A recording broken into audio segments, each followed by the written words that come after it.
Assalamualaikum warahmatullahi wabarakatuh. Perkenalkan saya Syarul Gunawan. Di sini saya akan menjelaskan tentang soal modul bab 3 nomor 3 gitu. Buatlah program C++ untuk menentukan hari apa tanggal yang dimasukkan. Tanggal haruslah valid dan headernya itu hanyalah IOStream gitu. Ini contohnya itu, dan kita itu harus menggunakan Ziller congruency. Congruency. Oke, itu bisa tentu saja kita harus menggunakan rumus Ziller kongruensi ya, yang merupakan algoritma untuk menghitung hari dalam seminggu berdasarkan tanggal yang diberikan. Program ini juga akan memverifikasi apakah validasi tanggal terdahulu. Dan jika valid, ya menghitung hari apa yang jatuh pada tanggal tersebut. Oh, deskripsi programnya itu ya. Ini program ini akan menerima input berupa tanggal, bulan, dan tahun dari pengguna. Program akan melakukan dua langkah utama yang untuk validasi tanggal. Dia itu bakal nentuin tuh apakah tanggalnya itu sesuai atau tidak. Gitu.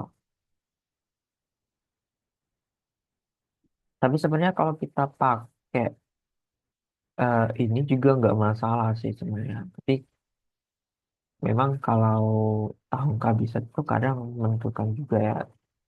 Tapi sih boleh pakai atau enggak. Tapi di sini saya tidak memakai. Jadi pernyataan ini tuh bisa kita abaikan. Bagian pertama sana. Terus kita hitung hari itu menggunakan Ziller congruency. Congruency untuk menghitung hari dalam minggu berdasarkan apa? Tanggal yang di yang valid. Pak, tanggal yang di input ya. Nah, kalau kalian itu saya input tuh tanggalnya itu berapa, bulan, dan tahun. Terus kita mau cek itu validasinya. Oh, terus kita menggunakan Ziller congruency atau rumusnya untuk menentukan harinya. Terus kita outputnya itu yang menentukan hari. Bisa aja misalnya Senin, Selasa, Rabu. So, terus kita rumus kongruensi itu ya ke tanggalnya itu ini H sama dengan I plus 13 dikali M plus 10 per 5.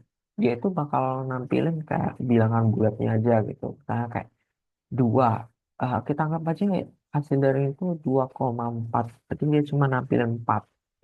Nampilin 2. 4 tuh nggak bakal ditampilinnya. So, terus kita input dia bakal menentukan dan ini hampir sama ya, dia akan menampilkan bilangan di depan desimal ya. Kalau bilangan desimal itu nggak bakal dia baca gitu, dan yang bagian J per 4 juga sama. Terus dikurang 2 dikali J untuk mencari, untuk memperoleh hasil akhir hanya itu kita harus menggunakan ini, kita anggap ini perkaliannya itu H, berarti H mod 7. So, di mana H itu adalah hasil yang menunjukkan hari dalam minggu. Tuh, bisa berupa Sabtu, Minggu, Senin gitu. Dia adalah hari dalam bulan, adalah bulan. So, Januari, Februari, biasa adalah tahun. Yang validasinya itu ini, ini bisa dipakai atau enggak. Terserah gitu ya. Oke.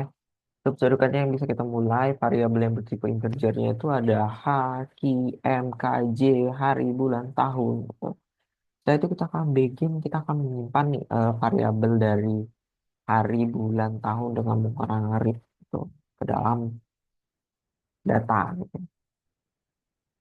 Kalau bagian ini sebenarnya bisa diabain, tapi kalau misalnya kalian mau boleh gitu. Jadi ini write-line. Jadi ini untuk menampilkan eh, yang data yang kalian gitu simpel ya, simpan. Oh. Di sini juga ada if bulan sama dengan satu gitu. Ini pernyataan if di sini itu pernyataannya itu nggak langsung n gitu. Jadi dia itu cuma mengecek aja apakah bulannya itu sama dengan satu. Jika bulannya itu sama dengan satu, ya udah dia bakal memproses bulan sama dengan satu itu menjadi bulan sama dengan 13 gitu. Dan tahunnya itu adalah tahun dikurang satu. Dan yang if bawahnya juga hampir sama. Jika bulan yang kita input itu 2, terus bulannya itu akan menjadi sama dengan 14. Terus tahun ya hampir sama yang di atas tahun Udah tahun kurang satu. Eh, Kita misalkan bahwa hari itu adalah Q, bulan itu adalah M. Terus kita mau menentuin ya, berapa sih nilai K-nya itu dengan cara tahun mod 100. Terus untuk J itu adalah tahun per 100. Terus untuk mencari nilai H, kita bisa menggunakan tadi H. Karena kita tuh cuma menampilkan bilangan tidak desimalnya, berarti kita bisa menggunakan int. Tuh. Kalau untuk float itu untuk menampilkan desimalnya. Nah, jadi Q plus int 13/5 dikali M plus 1 gitu. Jadi dia bakal munculin bilangan bilangan desimalnya itu nggak bakal dibaca kok. Jadi ini plus K plus in K per 4 plus in J per 4 dikurang 2 dikali J. Setelah kita memperoleh nilai H sementara, jadi kita bakal menemukan hasil H akhir dengan cara H. Kita anggap aja H ini tuh H sementara. Jadi H sementara mod 7 gitu. Oke. Kenapa di sini case-nya itu nggak bisa min satu atau nggak 7? Karena di sini menurunkan mod 7, jadi dia ada batasnya. Jadi batasnya itu adalah kurang dari 7. Ya, jadi case-nya untuk case-nya ini hampir kayak if ya, tapi dia lebih kompleks dan lebih efisien. Jika case-nya itu nol, dia bakal mengumpulkan satu. Jika case-nya satu, maka dia minggu. Jika case-nya itu dua, dia akan senin dan seterusnya sampai case-nya itu berakhir. Dan ini juga salah satu ya, yang program berakhir. Untuk vouchernya itu seperti ini, kita mulai, terus kita input nih hari, bulan, tahun, dan berapa. Oke, itu apakah bulannya itu satu, jika benar dia akan berproses ini, so, dan dia langsung ke Q sama hari, berarti dia akan false. Jika bulan sama dengan dua, dia akan memproses sampai ke Q, jika tidak dia langsung false ke Q. Ya. Yang saya jelaskan tadi, dia proses ya, dan dia switch case ini hampir sama kayak if ya gitu. Tapi dia pembedanya itu kadang di bagian terakhir ini. Jadi di case terakhir atau di else dia hampir sama kayak else gitu.